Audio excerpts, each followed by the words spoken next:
Hi viewers, welcome to our channel. అన్నా క్యాంటీన్లు మొన్నే ఓపెనింగ్ కూడా చేయడం చూసాం మన స్వాతంత్ర దినోత్సవ సందర్భంగా. అయితే ఓపెన్ చేసిన ఈ అన్నా క్యాంటీన్ల పైన వైసీపీ వాళ్ళు తీవ్రమైన విమర్శలు చేస్తున్నారు. ఫుడ్ బాగుండట్లేదు, లోకేష్ గారే అసలు తినకుండా వదిలేశారు సగం ఇడ్లీని అని చెప్పేసి కూడా విపరీతమైన ఫోకస్ పెట్టేశారు ఈ అన్నా క్యాంటీన్ల పైన. అసలు ఈ అన్నా క్యాంటీన్ల పైన ఎందుకు వీళ్ళు ఇంత ఫోకస్ పెట్టేశారు, ఎందుకు దీనిపైన విమర్శలు చేస్తున్నారు, ఇది ఒక మంచి పనికే కదా అని చెప్పేసి ఇటువైపు వర్గం వారైతే కామెంట్లు పెట్టడం చూస్తున్నాం. సో ఎంత ఈ టాపిక్ పైన డిస్కస్ చేయడానికి ప్రజెంట్ మనతో పాటు జయదేవ్ గారు సీనియర్ జర్నలిస్ట్, వారితో ఒకసారి మాట్లాడదాం. సో నమస్కారం సార్. నమస్తే సార్. పాలిటిక్స్ లోకి వచ్చిన తర్వాత ప్రతి దానిపైన ఖచ్చితంగా విమర్శ అయితే చేస్తూ ఉంటారు సార్. అన్న క్యాంటీన్ మొన్నే ఓపెన్ చేశారు.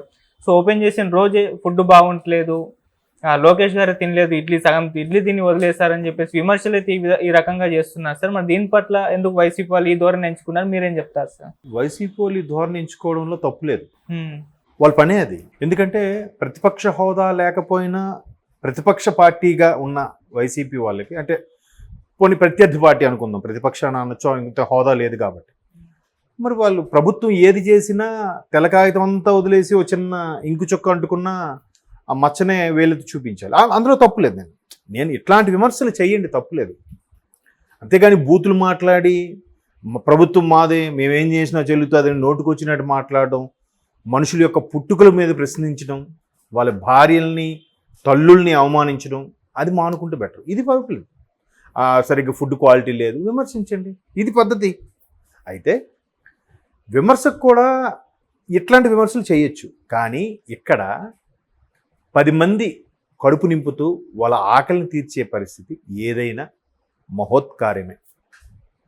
అన్ని దానాల కన్నా అన్నదానం మహామేనం ఎప్పుడో చెప్పారు. జనరల్గా నెక్స్ట్ విద్యాదానం కూడా ఎక్కువగా చెప్తుంటారు. ఎందుకంటే ఏదైనా మీరు దానం ఇచ్చి వాడి నుంచి ఇంకెవరైనా దొంగలు దోచుకెళ్ళచ్చు, ఇంకేదైనా చేయొచ్చు, బట్ విద్యను మాత్రం ఎవరు దోచుకుపోలేరని. సో బతకడానికి అవసరం తిండి, తర్వాత మనుగడకి జ్ఞానం అవసరం, అంటే విద్య కావాలి. సో ఈ ఫుడ్ విషయంలో గత ప్రభుత్వం మరీ చాదస్తం కూడా కాదు, శాడిజంగాను బిహేవ్ చేసి తీసేశారు. పోనీ వాళ్ళకి ఇష్టం లేదు, పేరు మార్చండి. లేదు ఇంకా ఇష్టం లేదు, ఆ ప్లేస్ తీసేసి ఇంకో ప్లేస్లో రాజన్న అని పెట్టండి, లేదా విజయమ్మ క్యాంటీన్ అని పెట్టండి, రాజారెడ్డి క్యాంటీన్ అని పెట్టండి. ఎవరు వద్దన్నారు? రాజన్న అంటే రాజారెడ్డికి వస్తుంది, రాజశేఖర రెడ్డి గారిది కూడా వస్తుంది కదా. అలా పెట్టుకుని చెప్తే, ఇప్పుడు ఇంకోటండి, నిద్ర సుఖమెరగదు, ఆకలి రుచి ఎరగదు.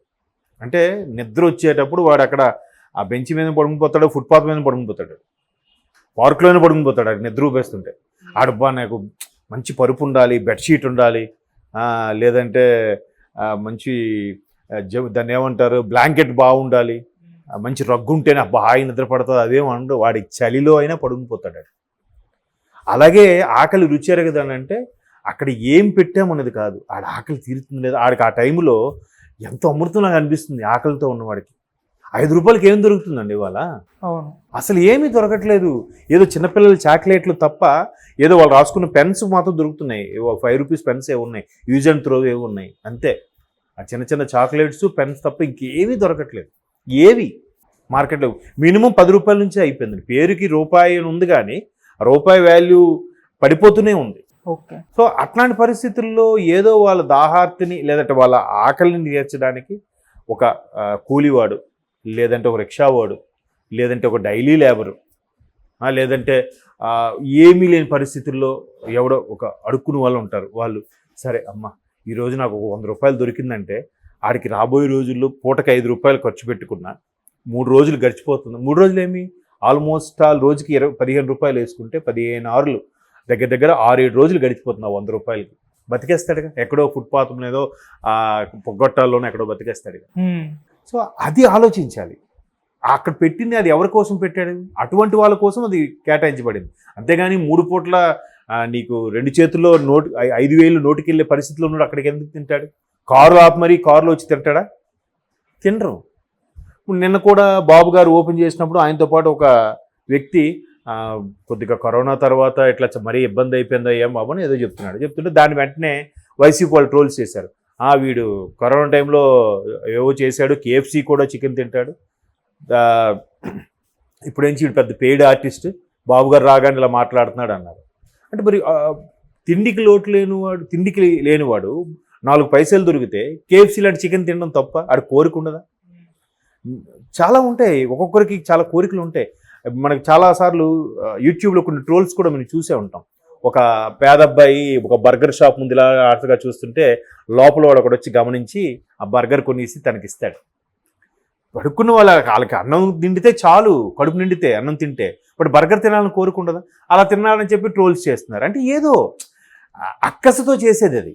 నేను అన్నిది విమర్శలు చేయండి, క్వాలిటీ బాగలేదు, కొంచెం క్వాలిటీ పెంచితే బాగుంటుంది. ఎలాగో మీకు గవర్నమెంట్ హ్యాండ్ ఉంది, పైగా అన్నదాతలు ఎవరైతే ఉన్నారో వాళ్ళు కూడా కొంత కేటాయిస్తున్నారు కాబట్టి మంచిది కేటాయించినని పెట్టండి. మీరు ఇవి తీసేగా తిరుపతి లాంటి పుణ్యక్షేత్రాల్లో వరల్డ్లో బెస్ట్ అండ్ నెంబర్ 1 టెంపులేనా అది? ఆదాయంలో తీసుకోండి, ఫ్లోటింగ్లో తీసుకోండి, రోజుకి యావరేజ్గా 70,000 మంది పిల్గ్రిమ్స్ అంటే భక్తులు విజిట్ చేసే ప్రదేశం ఎక్కడైనా ఉందా వరల్డ్లో?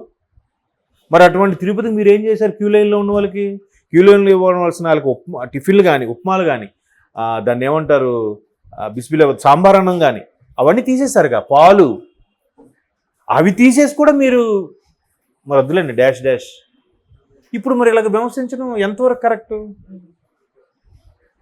విమర్శ చేయడంలో తప్పు లేదు, అదే చెప్తున్నాను మళ్ళీ మీకు. ఒక హుందాగా క్వాలిటీ పెంచండి, విమర్శ చేయొచ్చు.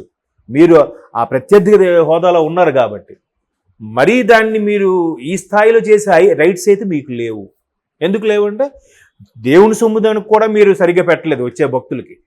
వాళ్ళు ఇచ్చే చందాలో లేదా వారి హుండీలో వేసిన డబ్బులతోనే కదా మీరు అన్నీ తిరిగారు, వేరే వాళ్ళకి కేటాయించారు. మరి అలాంటప్పుడు మీరు ఇలాంటివి ఎలాగ విమర్శిస్తారు? ఎట్లా నోరు వస్తుంది మీకు? అసలు విమర్శించే హక్కు అయితే లేదు. అలాగా అంటే ఇది ఖచ్చితంగా కడుపు మంటతోనే. ఎందుకంటే ప్రభుత్వం బాబు గారు ప్రమాణ స్వీకారం చేసి లేదా కూటమి ప్రభుత్వం ఏర్పడి సరిగ్గా మొన్న 12కో 13కో 2 నెలలకు పూర్తయింది. ఇవాళ ఇంకా మొన్న 15 ఓపెన్ చేశారు. సరిగ్గా 2 నెలల్లోపే మళ్ళీ వాళ్ళు అనుకున్నవన్నీ ఒక్కొక్కటి పునరుద్ధరణ అవుతున్నాయిగా. పెన్షన్సే ఉన్నాయి. ఆ 2 నెలలు 3 నెలలు ఎవరెవరికైతే 3,000 అందుకున్నారో ఏరియర్స్తో సహా ఇచ్చేసారుగా. 7,000 ఒకేసారి ఇచ్చారుగా. 4,000 ప్లస్ 3 నెలలతో వాళ్ళకి ఏరియర్స్ 1000 పెరిగింది 3 నెలలు 7,000 ఇచ్చారు. తెలుసా మీకు పెన్షన్? మరి ఫుల్ఫిల్ అయినట్టేగా.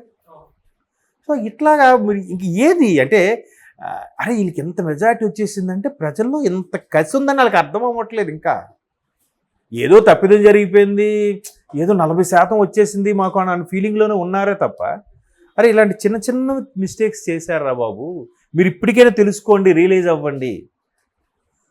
వాళ్ళు కూడా ఉన్న వాలంటీర్లతో ఉన్న సచివాలయ ఉద్యోగులతో నడిపిస్తున్నారుగా పెన్షన్లు ఇవ్వడం. ఎవరైతే రిజైన్ చేశారో వాళ్ళని తీసుకోవట్లేదు. ఎందుకు అంత ఆవేశంగా రిజైన్ చేశారు? ఒకటి. ఇంకొంతమంది రిజైన్ చేయబడ్డారు, రిజైన్ చేయబడడం వాళ్ళ మీద కేసులు పెట్టారా? మరి కేసులు పెడితే కదా, కేసులు పెడితే రండి మీ ప్రాబ్లం సాల్వ్ చేస్తానని అచ్చెన్నాయుడు గారు స్టార్టింగే చెప్పారు, రాష్ట్ర మంత్రి. మరి అప్పుడు ఎవరైనా కేసులు పెట్టారు? ఏమంటే పెద్దవాళ్ళు సార్ వాళ్ళ మీద ఏం పెడతారు? పెద్దవాళ్ళు అయితే ఇప్పుడు గవర్నమెంట్ లేదు కదా, ఇప్పుడు పెట్టండి. ఒకేసారి మూకుమ్మడిగా ఎవరైతే 100 మంది రిజైన్లు చేశారు వాలంటీర్లు, వాళ్ళందరూ మూకుమ్మడిగా వెళ్ళి పలానా వ్యక్తి పలానా ఎమ్మెల్యే మాకు రిజైన్ చేయమని చెప్పి కంప్లైంట్ ఇవ్వండి, మళ్ళీ మీ ఉద్యోగాలు మీకు ఇస్తా అని చెప్పారు కదా. ఏమైంది మరి? ఎవరు సేఫ్ జోన్ వాళ్ళు, ఎవరు గేమ్ వాళ్ళు ఆడుతున్న నేపథ్యంలో ఇట్లాంటివన్నీ విమర్శలు వస్తుంటాయి. అయితే నేను హ్యాపీగా ఫీల్ అయిందంటే, పోలేరా బాబు కొంచెం విమర్శ అంటే ఇది ఈ విధంగానే విమర్శ చేయండి, తప్పులేదు. అంతేగాని అబ్బాయి వేడికి అన్నా క్యాంటీన్లో బయట పని వాళ్ళతో పెట్టి వడ్డిస్తున్నారేంటి, వాళ్ళ భార్యలు వచ్చి ఉండాలి కదా, ఇలా మాట్లాడలేదు సంతోషం. ఎందుకంటే గవర్నమెంట్ లేదు కాబట్టి. గవర్నమెంట్ ఇలాగే మాట్లాడేవారేమో, వచ్చి వాళ్ళ పిల్లలు వచ్చి వండాలి ఇలాంటి పదజాలమే వాడేవారేమో. సో అలా కాకుండా కొంచెం విమర్శను కూడా మెల్లమెల్లగా నేర్చుకుంటున్నారు, చాలా సంతోషం, మంచిదే. అటువంటి విమర్శ వరకే కాకపోతే ఆ విమర్శ క్లియర్గా అర్థమవుతుంది, కడుపు మంటతోనే అక్కసతో చేసే విమర్శలాగా తెలుస్తుంది. Okay sir, thank you so much.